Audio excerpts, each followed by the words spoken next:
Hello everyone, so here is the side quest part, and now I've already done these quests, so it's going to be slightly different with how this opening is, but if you watch the other video, towards the end of the video, it will have the beginning part, and you see down below his flustered look of a man who has been asked one too many questions, and so he opens again with, "I am well aware of how much I am asking of you, but the smiles of the children shall be worth the effort. If you could invite even just one more of your illustrious companions, it would mean the world to everyone here, myself included.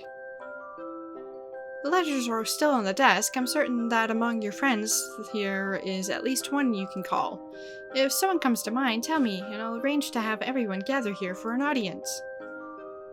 And blah, blah, blah, blah. So we'll take a look at the handwritten missives, and as you can see, there is 7 of these, and I'm going to go one by one through the missives. So the first one will be to Her Grace the Sultana, and then I will be talking to Revere, going through that cutscene, and then each one. That way there is no spoilers, unless you decide to watch it anyway. I'll also have a little pop-up saying this part will be spoiler.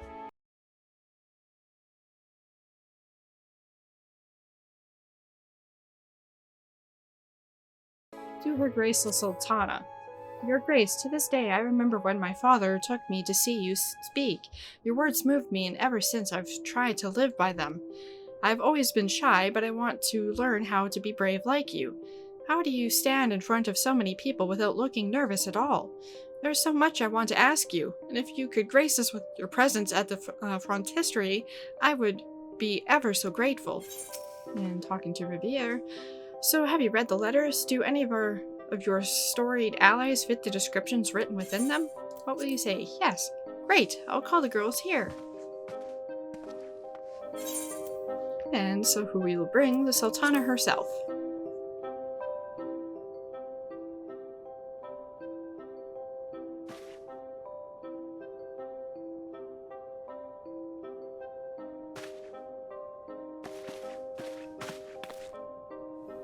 Greetings, children. Is everyone having a splendid little ladies' day? It's the Sultana! We are honored by your presence, Your Grace. Now, there's no such need for such stiff formalities. Pray call me Nonamo, and it is I who should be honored to receive your invitation. For our children are the most precious gemstones in all of Ul'dah. I'm sure there is much and more I can learn from your stories, and full eager am I to hear them. Your Grace, each moment we remain here, urgent matters are mounting and left unresolved. We would do best not to tarry over long. Papa-shun, do you forget the meaning of this day? For generations, the sultans of Ul'dah have put themselves to the complete disposal of their chosen princesses. Am I not beholden to the same tradition? Or do you mean to imply that a sultana cannot be a seneschal? No, Your Grace, of course not.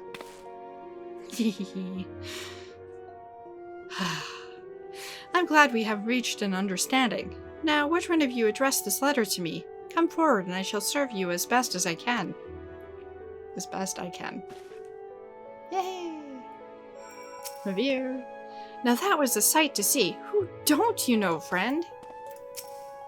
I must admit, when I first requested your aid, 'twas out of desperation. I expect at best a short letter to read to the children, but you went the extra mile and provided us with an audience. I cannot remember the last time I saw everyone so happy. Joy was not the only gift you gave everyone, however. The heartening words of your allies will fortify the children's spirits in the days ahead, that they might overcome their illnesses and see their health returned. Please pass on our gratitude to your friends, and allow me to thank you personally. Your efforts have ensured that this little ladies' day will always be remembered fondly by both the children and myself. You are welcome to visit us here any time you wish. No, the more welcome if you have another companion in tow. And so we receive the peach confetti and the cherry confetti, 10 of each of those. And the quest is completed.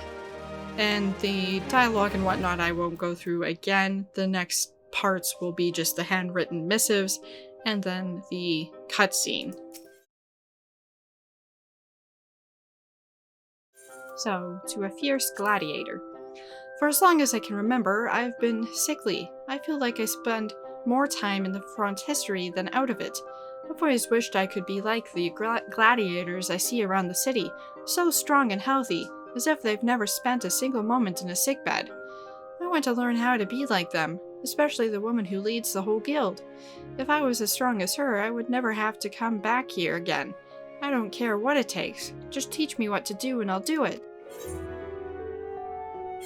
Who will you bring? The first sword of the Gladiators Guild.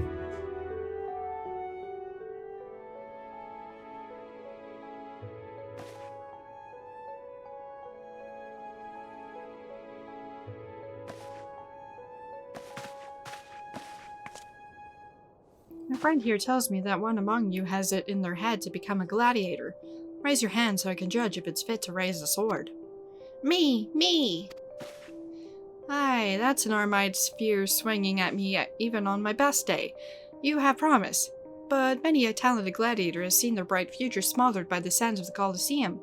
Would you like to know what separates the wheat from the chaff? Yes, please. Much akin to how a sword must be sharpened daily, one's skill with it must be practiced often and with diligence. The very best of us do this and more. They train always with purpose. They have an image in their head of the gladiator they'll become on the morrow, the next moon, and the next summer. Take this advice to heart, for it has guided me to where I am now, and I suspect will guide me further still. Now imagine yourself with sword and shield in hand, ready to emerge victorious from your first tourney. A tourney? You mean at the Colosseum? I've always wanted to go to one, but my mom says it's too crowded, that it'll make my condition even worse. So I've never been. I see. Imagine yourself facing down a different foe then. This condition of yours. Imagine that you've trounced it so thoroughly that it would never dare to plague you again. Triumph over this enemy and take back your health, and I'll personally see to it that you're invited to a tourney showcasing the fiercest fighters in our guild. Oh, really? My word is as good as my sword. All I ask is that you put my advice into practice daily. Your first victory is yours for the taking. Of course, I promise.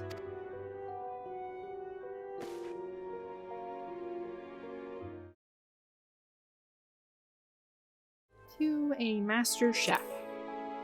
I've always loved baking cakes and other sweet things, and when I grow up I want to open my own shop to see the smiles on the faces of my customers. Everyone here at the frontisterie says my baking is delicious, and the tarts I made for them were devoured in the space of one bell. But even though my friends praise my baking, I'm still not sure if I'm doing everything right, so that's why I want a master cook to taste something I make with my own hands, and I want an honest opinion, no sugarcoating please. A culinary magician.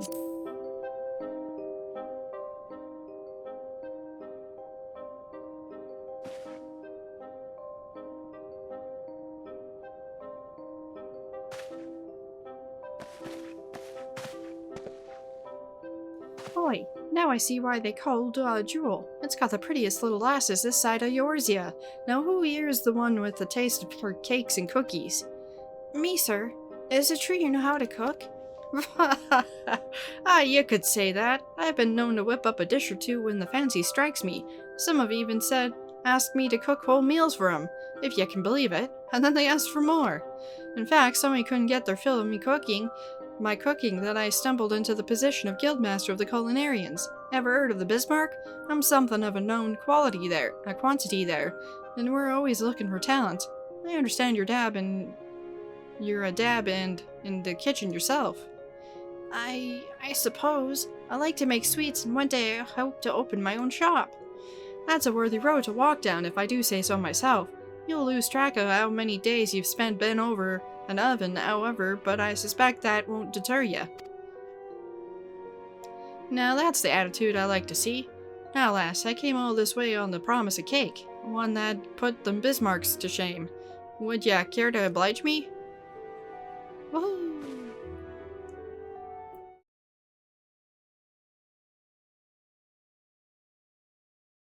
To Ul'dah's top songstresses. Before I became sick, I was lucky enough to see the songbirds perform. The songs were so captivating and the dances were so extravagant. My memory of the day has gotten me through the most difficult times here. It taught me to always have a song in my heart and a rhythm in my step, and when I grow up I want to be just like you.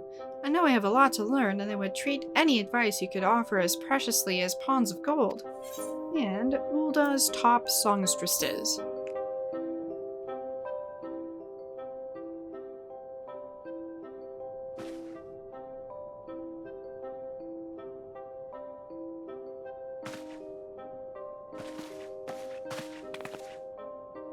Now this is a crowd, Slytherin. You didn't tell me there would be so many of them. Greetings everyone, and thank you for having us. Who wants an autograph?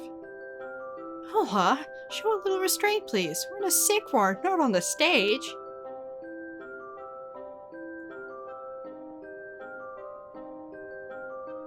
Let's keep civil in front of the children, shall we? Slytherin told us one of you little ladies wishes to be a songstress when she grows up. Which of you is it? Wow, look at her! She'd fit right in with the songbirds. Who's your favorite? It's okay, you can be honest. It's me, isn't it? I'm sure there are other things she'd like to talk about. Tell us what made you want to follow in her footsteps. I saw you perform once in Ul'dah, and by the end of the first song I knew what I wanted to be. Your voices, your dances, your costumes, everything was so enchanting. Really? Thank you for the kind words, truly. As a performer, there is no greater gift than the heartfelt appreciation of a fan. True, but being a songstress isn't all sunshine and lemon cakes, and becoming one was even less sweet. There were many hardships to overcome to get to where we are now, and certainly more are still ahead. On the stage we're perfect, but it takes effort of the stage to get there. Day after day for bells on end we practice. You have to be ready to endure that and more. Ul'dah, she is but a child. While Ul'dah's words may be blunt, there is wisdom in them. If we inspire this girl, don't we owe her honesty? With that, I was given the same gift when I was younger. Not that I would have chosen any other path than this. Quite the opposite, in fact. For every moment of suffering, there are countless more of fulfillment. Like this one, for example. Meeting our fans is always an occasion to hold dear. That's right. I wouldn't dissuade any from pursuing their dream of becoming a songstress. Stay determined and practice every day, and before long, I'm sure we'll see you on the stage with us. I will, thank you. But let me warn you, if you aim to be Eorzea's #1 songstress, you'll have to face some stiff competition.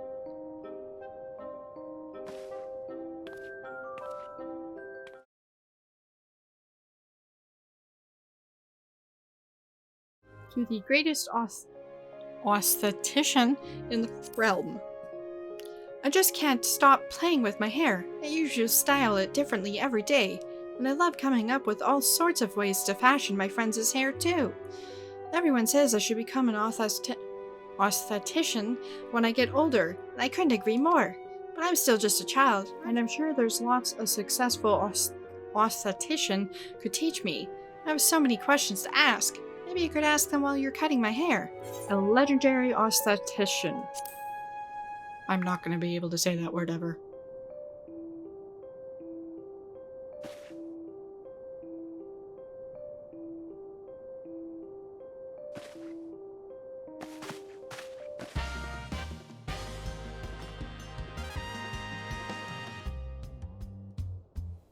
Who is this? I see there are still drab corners of the world where the name Gentleane has yet to grace the people's tongue. Not to worry, my dear ladies, by now I am well accustomed to the feat of delivering the light of beauty to Eorzea's darkest recesses. This is an aesthetician? He's not like I imagined. Look carefully upon this visage, and then carefully inside yourself. Do so and you shall come to see the truth. What? Not the truth of Prozac reality. No, the truth of heart. The one truth that can stir your soul and transform it from the dull to dashing. Will you dare to accept it, or will you forever consign yourself to mediocrity? Nope. Excellent, my lass. Then take hold of your scissors, figuratively of course, and prepare to shear your ideal self free from the fabric of common, and to shape it into something wondrous, as only an aesthetician can. Now I shall excise the demon of ugliness from atop your crown, and you shall return to us a beauty reborn. Bid farewell to the life you knew, and prepare to see the world from a vantage place squarely above the clamoring masses. What? Breathtaking! More lovely than words can say. No, you must not speak. You must bask in the moment. Today you step foot upon a new path, a path that will lead you to a beauty so profound that you shall have no choice but to one day join me in my quest to banish all hints of the grotesque from the land. Hooray! Just saying, I kinda liked her hairstyle before.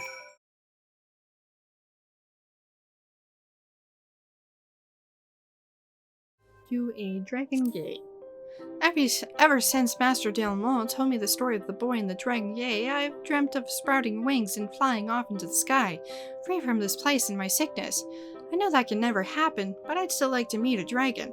The smaller the better, since the big ones look so scary. Unfortunately, try as I might, my sickness keeps me from traveling far, but dragons can soar through the sky. If one would visit me here, I'd be over the moon. I already know we'd make the best of friends. My little dragon friend.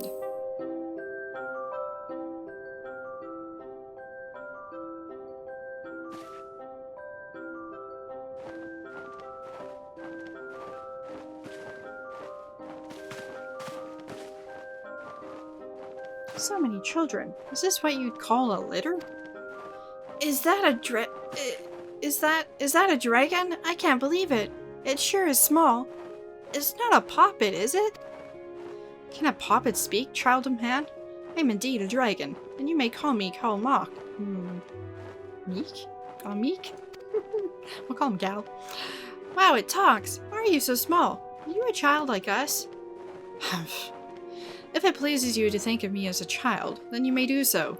What is it you children of men do for leisure again? If I recall correctly, scampering about aimlessly outside is a pastime of yours. I suppose I could deign to scamper. What say you, Celebrian? But the physician said we can't go outside.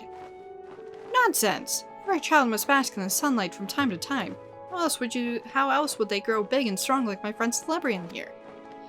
We'd like nothing more than to go play, but we're sick. You might not look it now, but our condition can change in a moment's turn. We have to stay inside or else we might get worse. I see. How unfortunate. I was looking forward to making new friends and catching up with old ones. Still, that doesn't mean I can't return when you all are well. A day which will come soon, I'm sure. And when it does, we'll scamper enough to make up for today thrice over. Don't worry, Celebrian will be coming along too. I'll see to it, personally. It's a promise then, and dragons never break a promise, even should 1,000 winters pass. I hope to see you all before then. However, else I may no longer fit inside this tiny structure.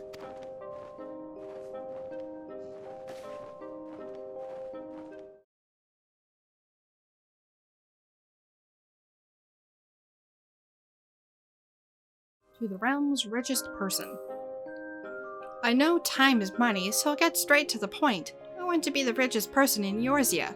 That way I can travel the land with Dawn, Ma, and fill our stomachs with all the best food the realm has to offer.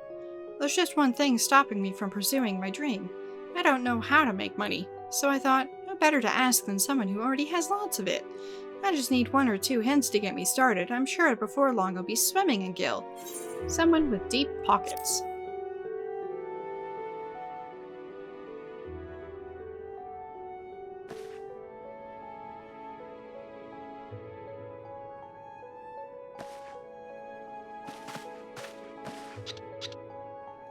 Well met! Well met! Celebrian told me to expect princesses, but I see now that the word hardly does the singular group of ladies justice. My god, a Namaz! That's a Namazu, young lady, and we do have names, yes. Mine is Kjorvin, and the pleasure of making your acquaintance is entirely mine. Now I've heard tell there was a girl here with ambitions of slumbering upon piles of coins and awakening to the lap of luxury.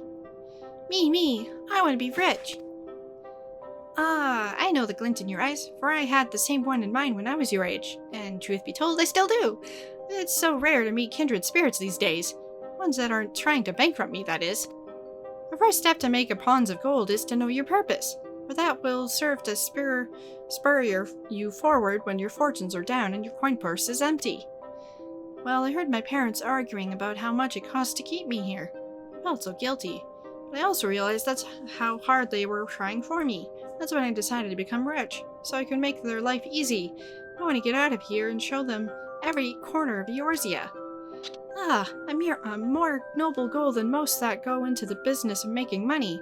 That nobility will serve to help you survive through the lean times, and lean times there will be, even if I'm yet to count myself among the affluent and well-to-do, but a numb as you can dream, and dream I shall, yes, yes. That being said, if your aim is to fill your coffers, there's no better place than Ul'dah. Fortunes are made and lost every bell in the city, and a savvy merchant can massage the odds so that she wins more than she loses. Since you already have a purpose to drive you, your next step is to find a market. That requires research, dozens and dozens of conversations to discern what will sell and what's better off left buried in the sand. And even when you're not researching, you must be thinking about your research. Begin your journey with this simple advice in mind, and soon riches shall flow to you. Should you succeed, which I'm sure you will, please visit me in Hingashi. I've no doubt 2 merchants of our aptitude can turn a mountain of coins into an ocean of them. Hooray! And that concludes this video. Thanks for watching!